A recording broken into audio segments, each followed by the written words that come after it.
Hello students. അപ്പം നമ്മൾ ഇന്നത്തെ ക്ലാസ്സിൽ ഡിസ്കസ് ചെയ്യാൻ പോകുന്നത് നമ്മുടെ +1 CBSEയുടെ ഫസ്റ്റ് ചാപ്റ്റർ ആണ്, സെറ്റാണ് കേട്ടോ ഡിസ്കസ് ചെയ്യാൻ പോകുന്നത്.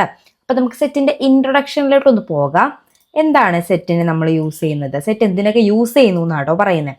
സെറ്റ് നമ്മൾ എന്തിനൊക്കെ യൂസ് ചെയ്യുന്നുണ്ട്, റിലേഷൻ്റെയും ഫംഗ്ഷൻ്റെയും കൺസെപ്റ്റുകൾക്ക് വേണ്ടി യൂസ് ചെയ്യുന്നുണ്ട്, നിങ്ങൾ പഠിക്കും.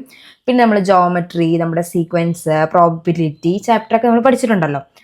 അതിലൊക്കെ നമ്മൾ എന്ത് ഉപയോഗിക്കുന്നുണ്ട്, ഈ സെറ്റിന്റെ കുറച്ച് കാര്യങ്ങളും കൂടെ നമ്മൾ ഉപയോഗിക്കുന്നുണ്ട് എന്നാണ് പറയുന്നത്. ഇനി നമുക്ക് സെറ്റിനെ എങ്ങനെ റെപ്രസെന്റ് ചെയ്യാം, അതിന്റെ റെപ്രസെന്റേഷൻസ് നോക്കാം. ഇത് ഞാൻ ഇവിടെ കൊടുത്തിട്ടുണ്ട്. നമ്മുടെ ഡെയിലി ലൈഫിൽ നമ്മൾ കുറച്ച് ഒബ്ജക്ട്സിന്റെ കളക്ഷൻ ഓഫ് ഒബ്ജക്ട്സ് എന്ന് പറഞ്ഞാൽ എന്താ, ഒരു കൂട്ടം വസ്തുക്കൾ അതിനെ പറ്റി പറയുന്നുണ്ട്. എന്തൊക്കെയാണ് കണ്ടോ, pack of cards, a crowd of people, cricket team. ഇതിന്റെ ഒക്കെ അർത്ഥം എന്താ, അതൊക്കെ എന്താ ഉദ്ദേശിക്കുന്നതെന്ന് വെച്ച് കഴിഞ്ഞാൽ നമുക്കൊരു ഫിക്സഡ് നമ്പർ ഉണ്ട് അല്ലേ. ഒരു ക്രിക്കറ്റ് ടീം എന്ന് പറഞ്ഞാൽ അതൊരു ഫിക്സഡ് നമ്പർ ഉണ്ട് അല്ലേ. ഒരു പാക്ക് ഓഫ് കാർഡ്സ് എന്ന് പറഞ്ഞാൽ ഒരു ഫിക്സഡ് നമ്പർ ഉണ്ട്. ഒരു ക്രൗഡ് ഓഫ് പീപ്പിൾ എന്ന് പറഞ്ഞാൽ ഫിക്സഡ് നമ്പേഴ്സ് ഉണ്ട്. അപ്പോൾ ഒരു കളക്ഷനിൽ ഇത്ര എണ്ണം ഉണ്ട് എന്ന് നമുക്ക് എന്ത് ചെയ്യാൻ പറ്റും, പറയാനായിട്ട് സാധിക്കുന്നുണ്ട്. ഇനി അതിന്റെ ഫ്യൂച്ചർ വേറെ എക്സാമ്പിളായിട്ട് നമുക്ക് നോക്കിക്കഴിഞ്ഞാൽ കാണാം. എന്തൊക്കെ കണ്ടോ, ഓഡ് നമ്പേഴ്സ് ലെസ് ദാൻ 10. അപ്പൊ 10ന് താഴെയുള്ള ഓഡ് നമ്പേഴ്സ് എത്രണേ ഉള്ളൂ, ദേ ഈ കാണുന്ന 5 എണ്ണമേ ഉള്ളൂ. അത് കൂടുതൽ നമുക്ക് എന്തെങ്കിലും ആഡ് ചെയ്യാൻ പറ്റുമോ, ഇല്ല. ഇനി ഇന്ത്യൻ റിവേഴ്സിന്റെ കളക്ഷൻ, നമുക്ക് ഇന്ത്യയിലുള്ള റിവേഴ്സ് ഏതൊക്കെയാന്ന് ഓൾറെഡി നമുക്കറിയാം. ആ കളക്ഷൻ അത്രേ ഉള്ളൂ, വേറെ റിവേഴ്സ് ഒന്നും നമുക്ക് അതിനകത്ത് ആഡ് ചെയ്യാനില്ല. പിന്നെയോ വൗവൽസ്, ഇപ്പൊ ഇംഗ്ലീഷ് ആൽഫബറ്റ്സ് കുറെ ഉണ്ടെങ്കിലും അതിൽ സ്പെസിഫിക് ആയിട്ട് വൗവൽസ് എന്ന് പറഞ്ഞാൽ ഏതൊക്കെയേ ഉള്ളൂ, ഈ 5 എണ്ണം മാത്രമേ ഉള്ളൂ.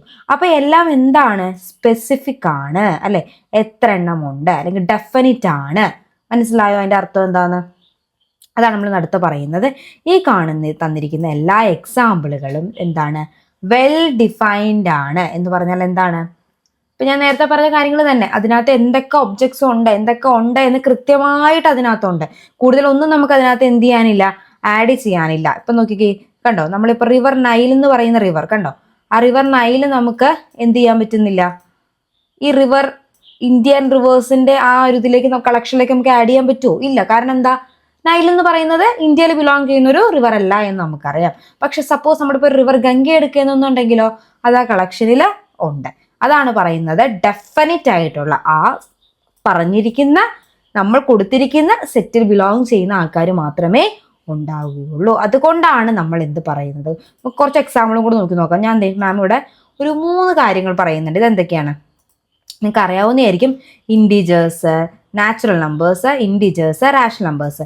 ഇവരെയൊക്കെ നമ്മൾ ഡിനോട്ട് ചെയ്യാൻ ഉപയോഗിക്കുന്നത് കണ്ടോ, എന്താ ശ്രദ്ധിച്ചോളണം കേട്ടോ. അത് നമുക്കിനി വരുന്ന ഇതിൽ പറയുമ്പോൾ ഓർക്കാനുള്ളതാണ്. ക്യാപിറ്റൽ ലെറ്ററുകൾ ഉപയോഗിച്ചിരിക്കുകയാണ് അല്ലേ. എന്നിട്ട് നമ്മൾ ഡിഫൈൻ ചെയ്തിരിക്കുകയാണ് സെറ്റ് ഓഫ് നാച്ചുറൽ നമ്പേഴ്സ്. നമുക്ക് നാച്ചുറൽ നമ്പേഴ്സിൻ്റെതായിട്ടുള്ളൊരു സെറ്റ് ഉണ്ട് അല്ലേ, ഇൻഡിജേഴ്സിൻ്റെതായിട്ടുള്ളൊരു സെറ്റ് ഉണ്ട്, റാഷണൽ നമ്പേഴ്സിൻ്റെതായിട്ടുള്ളൊരു സെറ്റ് ഉണ്ട്, അവർ ബിലോങ് ചെയ്യുന്ന പർട്ടിക്കുലർ ആയിട്ടുള്ള നമ്പറുകളുണ്ട് അല്ലേ. അതുകൊണ്ടാണ് നമ്മൾ എന്ത് പറയുന്നത്, ഈ സെറ്റുകളെല്ലാം ഓൾറെഡി മാം പറഞ്ഞതാണ് വെൽ ഡിഫൈൻഡ് കളക്ഷൻ ആണ്. ഇനി ഈ വെൽ ഡിഫൈൻഡ് കളക്ഷൻ അല്ലാത്തതിൻ്റെ ഒരു എക്സാമ്പിൾ നിങ്ങൾ ഇവിടെ ശ്രദ്ധിച്ചാൽ നിങ്ങൾക്ക് മനസ്സിലാവും. ഏതെങ്കിലും 5 ആൽഫബറ്റ് എഴുതാൻ ഞാനൊരു ക്ലാസ്സിൽ പറഞ്ഞു കഴിഞ്ഞാൽ കുട്ടികൾക്ക് ഇഷ്ടമുള്ളത് എഴുതാം അല്ലേ. നമുക്ക് ഒരു ആദ്യത്തെ സെറ്റ് ABC കൊടുക്കാം, EFG രണ്ടാമത് കൊടുക്കാം, വേറൊരു കുട്ടി ചിലപ്പോൾ വേറെ ഏതെങ്കിലും കൊടുക്കും അല്ലേ. പല പല ആൻസറുകളായിരിക്കും. അപ്പോൾ അതൊരു വെൽ ഡിഫൈൻഡ് ആണോ, അല്ല. നമുക്ക് എന്ത് വേണമെങ്കിലും അതിലേക്ക് എന്ത് ചെയ്യാം, ആഡ് ചെയ്യാൻ സാധിക്കും. അല്ലെങ്കിൽ പല പല ആൻസറുകളായിരിക്കും കിട്ടുന്നത്. മറ്റേത് നമ്മൾ ആലോചിക്കണം. ഇപ്പം നമ്മുടെ വൗവലിൻ്റെ കാര്യം പറയുകയാണെങ്കിൽ വൗവൽസ് നമുക്ക് എത്രണ്ണേ ഉള്ളൂ, 5 എണ്ണേ ഉള്ളൂ. വേറെ എന്തെങ്കിലും ആഡ് ചെയ്യാനായിട്ടത്തേക്ക് പറ്റുമോ, ഇല്ല. അതാണ് കേട്ടോ കറങ്ങിൻ്റെ ഒരു ഡിഫറൻസ് എന്ന് പറയുന്നത്.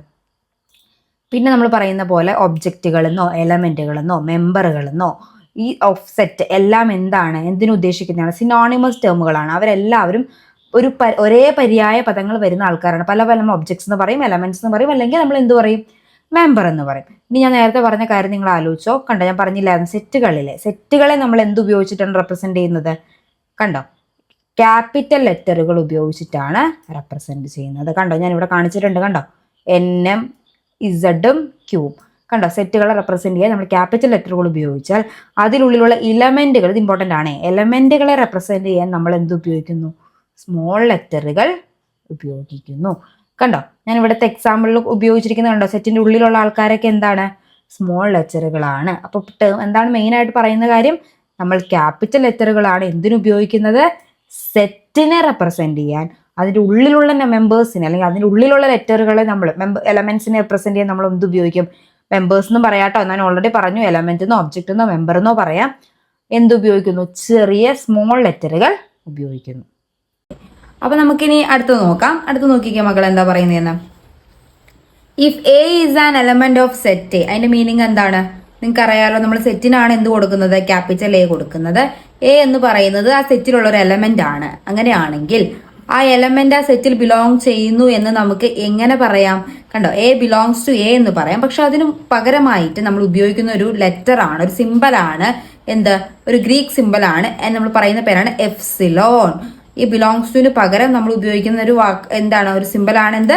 എഫ്സിലോൺ. അത് നിങ്ങൾ മനസ്സിലാക്കിയിരിക്കണം. നിങ്ങൾക്ക് ചിലപ്പോൾ എന്താണ് നിങ്ങളുടെ ബുക്കിലൊക്കെ അങ്ങനെ എന്തായിരിക്കും? എഫ്സിലോൺ എന്നായിരിക്കും കൊടുത്തിരിക്കുന്നത്. കണ്ടോ, അപ്പൊ ഇവിടെ എഴുതി കണ്ടോ, എ ബിലോങ്സ് ടു എ. ആ ബിലോങ്സ് ടുവിന് പകരം നമ്മൾ എന്ത് ഉപയോഗിക്കുന്നു? ആ സിമ്പൽ ഉപയോഗിക്കുന്നു. ഇനി ബി എന്ന് പറയുന്ന മറ്റൊരു എലമെന്റ് ഉണ്ട്, അത് ആ സെറ്റിൽ ഇല്ല എന്ന് വിചാരിച്ചോ, ഇല്ലെങ്കിൽ അല്ലെങ്കിൽ ഡസ് നോട്ട് ബിലോങ്സ് ടു എന്നുള്ളതിന് നമ്മളൊക്കെ എങ്ങനെ ഡിനോട്ട് ചെയ്യാം? കണ്ടോ, ആ എഫ്സിലോണിൽ നമ്മളൊരു കട്ട് കൊടുക്കുന്നു. ക്ലിയർ ആയില്ലോ അല്ലെ? ഇവിടെ ഞാനൊരു എക്സാമ്പിൾ കാണിച്ചിട്ടുണ്ട് മക്കളെ. കണ്ടോ, എൻ എന്ന് പറയുന്നത് ആ സെറ്റ്. കണ്ടോ, അതിനെ നമ്മൾ ക്യാപിറ്റൽ ലെറ്റർ വെച്ച് ഡിനോട്ട് ചെയ്യുന്നു. ബാക്കിയുള്ളതിനെയൊക്കെ നമ്മൾ കണ്ടോ, ബാക്കിയുള്ളതിന് അതിൻ്റെ ഉള്ളിലുള്ള എലമെന്റ്സുകളെ കണ്ടോ, എലമെന്റ്സിനെ നമ്മൾ എന്ത് വെച്ച് ഡിനോട്ട് ചെയ്യുന്നു? സ്മോൾ ലെറ്ററുകൾ ഉപയോഗിച്ച് എന്ത് ചെയ്യുന്നു? ഡിനോട്ട് ചെയ്യുന്നു. ക്ലിയർ ആയി എന്ന് വിചാരിക്കുന്നു മക്കളെ. ഇനി നമുക്ക് ഈ സെറ്റിനെ റെപ്രസെന്റ് ചെയ്യാനായിട്ട് 2 മെത്തേഡുകളാണുള്ളത്. ഒന്ന് റോസ്റ്റർ ഫോം അല്ലെങ്കിൽ ടാബുലാർ ഫോം എന്നായിരിക്കും നിങ്ങൾക്ക് ടെക്സ്റ്റ് ബുക്കിൽ ഉണ്ടാവുക, അല്ലെങ്കിലോ സെറ്റ് ബിൽഡർ ഫോം. രണ്ടാമത്തതാണ് സെറ്റ് ബിൽഡർ ഫോം. നമുക്ക് ഇതിനകത്ത് റോസ്റ്റർ ഫോം തന്നെ ആദ്യം നോക്കാം. റോസ്റ്റർ ഫോം എന്ന് പറഞ്ഞാൽ എന്താണ്? കണ്ടോ, all the elements of the set are listed, the elements are being separated by commas. ഒന്നുമില്ല മക്കളെ, വലിയ കാര്യങ്ങളൊന്നുമില്ല. നമുക്ക് സെറ്റിലുള്ള ഓരോ എലമെന്റ്സ് എന്താണെന്ന് അറിയാലോ അല്ലെ? സെറ്റിന്റെ ഉള്ളിൽ വരുന്ന നമ്മൾ ആ സ്മോൾ ലെറ്ററിൽ എഴുതുന്ന ആ എലമെന്റുകളെ എന്തായിരിക്കണം? സെപ്പറേറ്റഡ്, കോമ ഉപയോഗിച്ച് സെപ്പറേറ്റഡ് ആയിരിക്കണം. അതുമാത്രമല്ല അതിന് എന്തും വേണം? ബ്രാക്കറ്റുകളും ഉപയോഗിക്കണം. ക്ലിയർ ആയല്ലോ അല്ലെ? അങ്ങനെയാണെങ്കിൽ നിങ്ങൾ ഇവിടെ എക്സാമ്പിൾ നോക്കിക്കേ. കണ്ടോ, നമ്മളൊരു even positive integers less than 7 താഴെ വരുന്ന പോസിറ്റീവ് ഇൻറ്റീജേഴ്സിനെ ഞാനിവിടെ കൊടുത്തിരിക്കുന്നുണ്ട്. അത് എന്തായിരിക്കണമെന്ന് സ്പെസിഫിക് ആയിട്ട് പറഞ്ഞിട്ടുണ്ട്. കണ്ടോ, ഈവൻ ആയതുകൊണ്ടാണ് ഞാൻ എന്തെഴുതിയത്? ഇതൊക്കെ എടുത്തത് 2ഉം 4ഉം 6ഉം എടുത്തത്. അത് റോസ്റ്റർ ഫോമിൽ ആയതുകൊണ്ട് എന്ത് കൊടുത്തു? ബ്രാക്കറ്റ്. കണ്ടോ, ബ്രാക്കറ്റുകൾ കൊടുത്തു. അതുപോലെ കോമാസ് ഉപയോഗിച്ച് അവരെ സെപ്പറേറ്റും ചെയ്തു. ക്ലിയർ ആയല്ലോ അല്ലെ? എന്ത് ചെയ്യണം? Bracket, comma. ഇതാണ് മെയിൻ ആയിട്ട് വേണ്ട കാര്യം.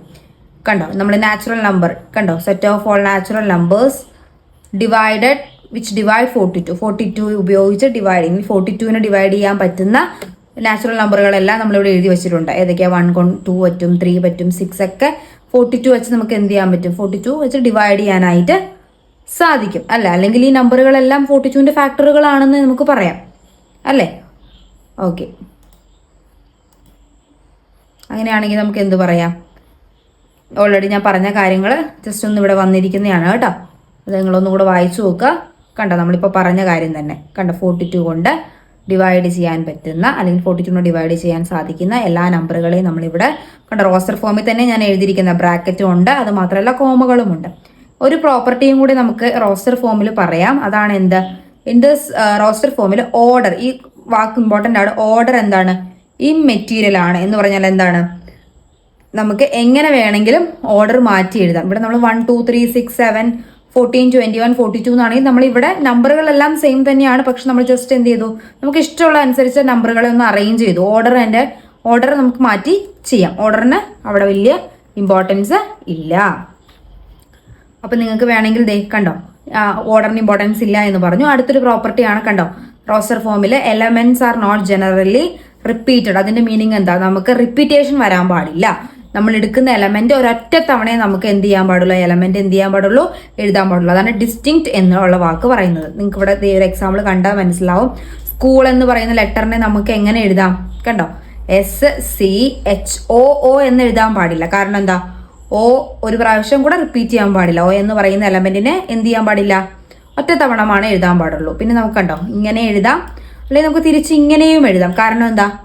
അവിടെ ഓർഡറിന് ഇമ്പോർട്ടൻസ് ഇല്ല. നമ്മൾ ഓൾറെഡി പറഞ്ഞതാണ്. കണ്ടോ, ഓർഡർ ഹാസ് നോ റിലവൻസ്. ഓർഡറിന് ഇമ്പോർട്ടൻസ് ഇല്ല. പിന്നെ എന്താ നമ്മൾ പറയുന്നത്, റിപ്പീറ്റേഷൻ പാടില്ല. പിന്നെ ഈ റോസ്റ്റർ ഫോമിൽ എന്താ പറയുന്നത്, കോമയും ബ്രാക്കറ്റിന്റെ ഉള്ളിലും ആയിരിക്കണം. ഓക്കെ, അപ്പൊ ഇത്രയും കാര്യങ്ങൾ മക്കളെ നിങ്ങൾക്ക് മനസ്സിലായി എന്ന് വിചാരിക്കുന്നു. അപ്പൊ അങ്ങനെയാണെന്നുണ്ടെങ്കിൽ എന്റെ വീഡിയോ കണ്ടിട്ട് ഇഷ്ടപ്പെടുകയാണെങ്കിൽ ലൈക്ക് ചെയ്യുക, ചാനൽ സബ്സ്ക്രൈബ് ചെയ്യുക. അപ്പൊ ഇതിന്റെ മോർ വീഡിയോസ്, സെറ്റിന്റെ മോർ വീഡിയോസ് ആയിട്ട് നമുക്ക് നാളെ കാണാം.